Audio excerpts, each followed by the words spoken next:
میں عیاش انسان تھا فارس ہوں تو لاہور سے، لیکن کراچی کام کاج کے لیے گیا تھا۔ وہیں رہتا تھا، کام کاج کرتا، جو بھی مزدوری ملتی کر لیتا، لیکن میں عیاش بہت تھا۔ لڑکیوں کے دلوں کے ساتھ کھیلتا تھا، محبت کے نام پہ استعمال کرنا اور پھر چھوڑ جانا۔ میں جسم بیچنے والی عورتوں کے پاس جایا کرتا تھا، ڈھونڈتا تھا کوئی بیوہ طلاق والی لڑکی جس کو چند ہزار میں خرید کر اس کے جسم سے کھیلتا، ہوس پوری کرتا۔ میری زندگی کی یہی کہانی تھی، نہ اللہ کا ڈر تھا، نہ کسی کی پرواہ تھی۔ جتنا کماتا اسی گندگی میں اڑا دیتا۔ خیر، گھر آیا تو ماں کہنے لگی، پتر تیری ماموں کی بیٹی اقصیٰ کا رشتہ تمہارے لیے لے لیا ہے۔ میں حیران تھا، امی اقصیٰ اتنی پڑھی لکھی ہے، اتنی خوبصورت ہے، بھلا وہ کیوں مجھ جیسے لڑکے کو دیں گے اپنی بیٹی؟ ماں کہنے لگی، پتر ماموں تیرا دنیا سے چلا گیا ہے، ماں ہی ہے، 5 بیٹیاں ہیں، چلو اپنی بیٹی اپنے ہی گھر آ جائے گی۔ میں نے رشتے کے لیے ہاں کر دی۔ اقصیٰ بہت خوبصورت تھی، یقین کریں میں بھیڑیا نما انسان تھا۔ اقصیٰ میری دلہن بن کر آ گئی۔ وہ سمجھدار بہت تھی، اس کا اخلاق دل میں خوشبو بن کر اتر جاتا تھا۔ میری ہر بات محبت سے مان لیتی تھی۔ ہاں، مجھے فرق نہیں پڑا تھا اقصیٰ کے آنے کا۔ 2 مہینے بعد کراچی چلا گیا۔ وہاں جا کر میں پھر گناہوں میں ڈوب گیا، طرح طرح کی لڑکیوں کے ساتھ تعلقات بنا لیے۔ اقصیٰ کو نہ کبھی فون کرتا، نہ ہی خرچہ بھیجتا۔ وہ خود کال کرتی تو میں بس سلام کے بعد کہہ دیتا، کام پہ ہوں، بعد میں بات کروں گا۔ اقصیٰ میرا انتظار کرتی، لیکن میں لاپرواہ انسان اپنی رنگین دنیا میں مست رہا۔ ایک وقت ایسا آیا، مجھے اقصیٰ ایک بوجھ لگنے لگی۔ 4 سال شادی کو ہو گئے تھے، ہماری 3 بیٹیاں تھیں۔ اقصیٰ کی امی بھی فوت ہو گئی۔ میں اپنی دنیا میں مگن رکھا۔ بیٹیاں اور اقصیٰ میری راہ دیکھتی تھیں، لیکن میں عیاش انسان نہ سمجھ سکا تھا۔ جب گھر میں غریبی نے آ گھیرا، بھوک کے ڈیرے پڑنے لگے، تو اقصیٰ مجھے دن رات فون کرتی۔ میں اگنور کر دیتا۔ بیوی تھی میری، لیکن میں بے حس مرد گناہوں میں ڈوب گیا تھا۔ میں 7 ماہ بعد گھر گیا، سوچ کر گیا تھا کہ بس اقصیٰ کو طلاق دے کر جان چھڑوا لوں گا۔ گھر گیا، بیٹیاں میرے پاس آئیں کہ پاپا کچھ لے کر آئے ہوں گے ہمارے لیے، لیکن میں خالی ہاتھ گیا تھا۔ ماں بھی سامنے تھی۔ اقصیٰ رات کو میرے پاس آئی، کہنے لگی، عاقب آپ کیوں نہیں سمجھتے مجھے؟ چاہے کچھ نہ دو، میں جیسے بھی گزارا کر لوں گی، لیکن ان بیٹیوں پہ رحم کھاؤ، یہ تمہارا اپنا خون ہے، دیکھو ان کی طرف، کتنی بے بس ہے بیچاری۔ لیکن میں اندھا ہو چکا تھا فارس، میں تو بس جان چھڑانا چاہتا تھا۔ اقصیٰ کو میں نے غصے سے گالی دی اور کہا، میں اب تم کو نہیں رکھ سکتا اپنے ساتھ، میں تم کو صرف طلاق دینے آیا ہوں۔ اقصیٰ یہ سن کر میرے سامنے ہاتھ جوڑنے لگی، ایسا نہیں کریں، میں آپ سے 1 روپیہ بھی نہیں لوں گی، بس طلاق نہ دینا۔ میں طلاق دے کر اسی وقت چلا گیا۔ نہ جانے کیا حال ہوا ہوگا، کیا گزری ہوگی اس پر۔ میں بے حس بدبخت چلا گیا۔ بیٹیاں سو رہی تھیں۔ واپسی کراچی چلا گیا، وہاں 1-2 لڑکیوں کے ساتھ دوستی کی ہوئی تھی۔ شام گزرتے میں نے وہاں ایک عورت سے نکاح کر لیا۔ میں اس کے ساتھ رہنے لگا، نہ بیٹیوں کا حال پوچھا، نہ اقصیٰ کی خبر لی۔ ماں کو بھی بھول گیا۔ جس نے شادی کی وہ بازاروں لڑکی تھی، یوں کہہ لیں، بس وقت گزاری اور ساتھ رہنے کے لیے ہم نے شادی کی تھی۔ فارس سر میں اپنی بیٹیوں کو بھول گیا، وہ کس حال میں ہیں، کہاں ہیں۔ اقصیٰ کی تو بات ہی نہ کریں، اس کا تو چہرہ بھی مجھے بھول گیا۔ ہاں یاد تھا تو اقصیٰ کا مجھے واسطے دینا، میرے سامنے ہاتھ جوڑنا۔ وہ چاہتی کیا تھی مجھ سے؟ صرف میرا نام۔ وہ کپڑے روٹی، نہ کوئی دولت کی طلبگار تھی، اس کی بس اتنی سی چاہت تھی کہ میں طلاق نہ دوں۔ فارس سر، میں آج 55 سال کا ہو چکا ہوں، شاید کہ جس فارس کو میں سر لکھ رہا ہوں وہ میری بیٹی کا ہم عمر ہو۔ اقصیٰ کیا کرتی؟ آہی یہ تو رسم ہے ہمارے معاشرے کی، عورت کو جب چاہے پاؤں کی خاک بنا دو، جب چاہو ہاتھ تھام لو، جب چاہو طلاق منہ پر تھوک دو۔ اقصیٰ پڑھی لکھی تھی، دامن میں 3 بیٹیاں، سامنے اندھیرا تھا۔ عاقب کی ماں بھی ساتھ، سب کچھ اچانک ہی تو ہوا۔ بیٹیاں پوچھ رہی تھیں کہ امی آپ کیوں رو رہی ہیں؟ اقصیٰ نے بیٹیوں کو سینے سے لگایا، کچھ نہیں میری بیٹی۔ چھوٹی بیٹی نے پوچھا، پاپا کہاں گئے ہیں؟ اقصیٰ کیا بتاتی، تمہارا باپ بے غیرت نکلا، نہ میکے میں کوئی تھا، نہ سسرال رہا۔ 3 بیٹیاں، یہ سفر کہاں آسان تھا۔ اس دل کی دریدہ دامن کو دیکھو تو صحیح، سوچو تو صحیح۔ دن گزرنے لگے، زندہ رہنے کے لیے کھانا پینا اور ضرورت کی چیزیں چاہیے تھیں۔ عاقب کی ماں نے کہا، اقصیٰ بیٹی، یہ گھر میرے نام ہے، میں تمہارے نام کرنا چاہتی ہوں، میرا بیٹا میرے لیے مر چکا ہے۔ کچھ ہمدرد لوگوں نے کچھ دن تو زکوٰۃ اور خیرات دی، لیکن بلا سہارا کون زندگی بھر یوں تو نہیں بنتا سوائے اللہ کے۔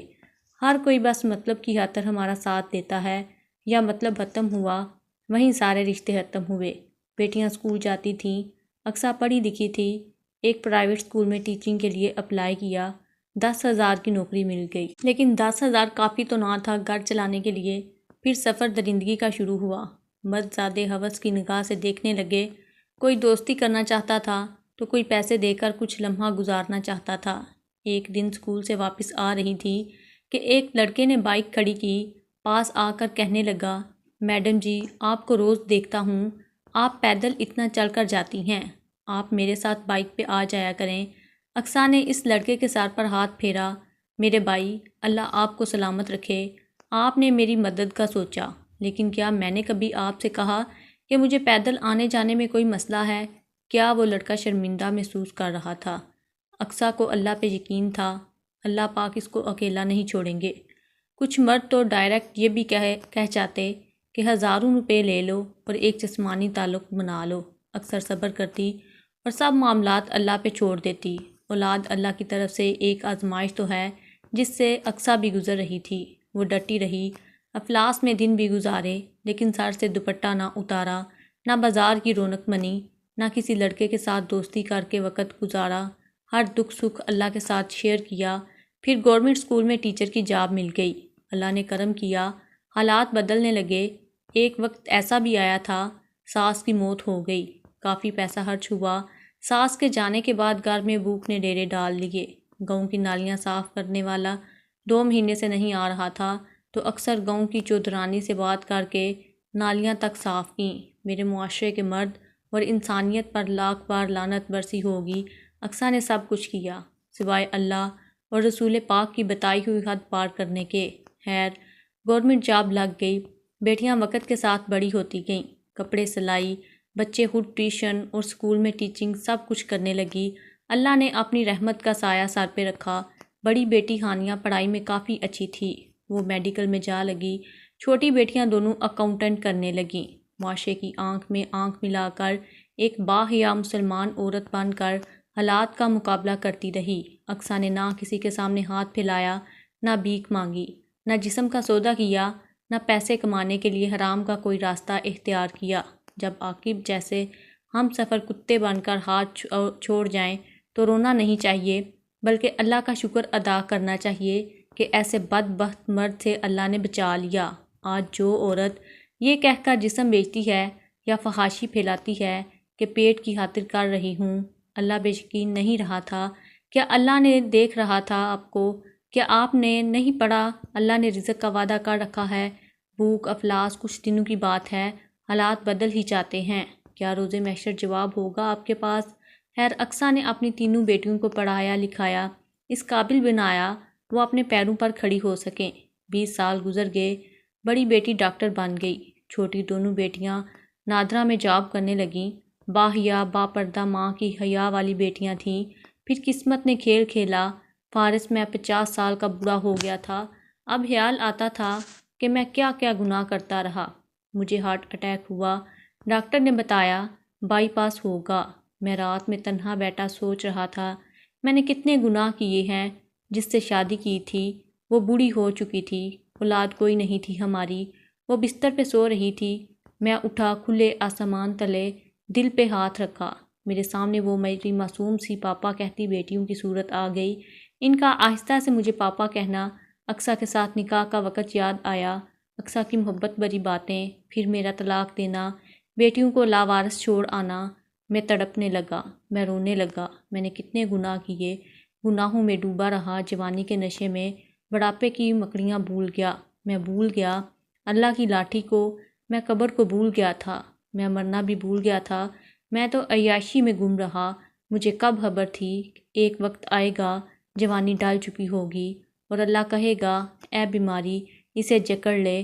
مجھے اٹیک نے آ گھیرا، میرا کوئی سہارا بھی نہیں ہے، میں بستر پر پڑ گیا، بوڑھی بیوی خود بیمار ہے، اپنا بوجھ کم تھا، کہ بیوی بھی ساتھ تھی۔ میں اقصیٰ کو رونے لگا۔ دل میں خیال آیا چلتا ہوں واپس بیٹیوں کے پاس رہوں گا جا کر۔ کچھ پیسے بھی مانگے، اکٹھے کیے، لاہور کی ٹرین پکڑی، اپنے گاؤں آیا۔ 22 سال گزر گئے تھے۔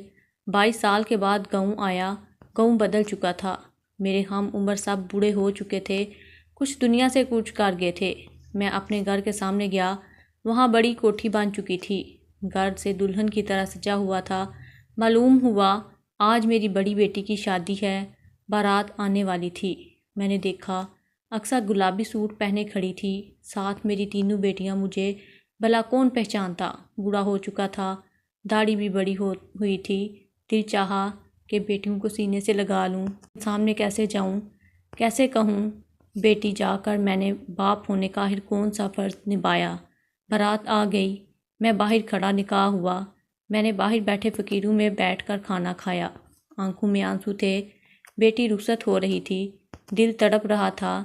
اس بھیڑ میں بہت قریب چلا گیا۔ ہانیہ میری بیٹی میرے سامنے تھی، میرا دل چاہا سینے سے لگا لوں۔ میں چیخ چیخ کر رونا چاہتا تھا۔ اس بھیڑ میں اقصیٰ کی نظر مجھ پر پڑ گئی، بوڑھی ہو چکی تھی، پہلی نظر میں مجھے پہچان گئی تھی۔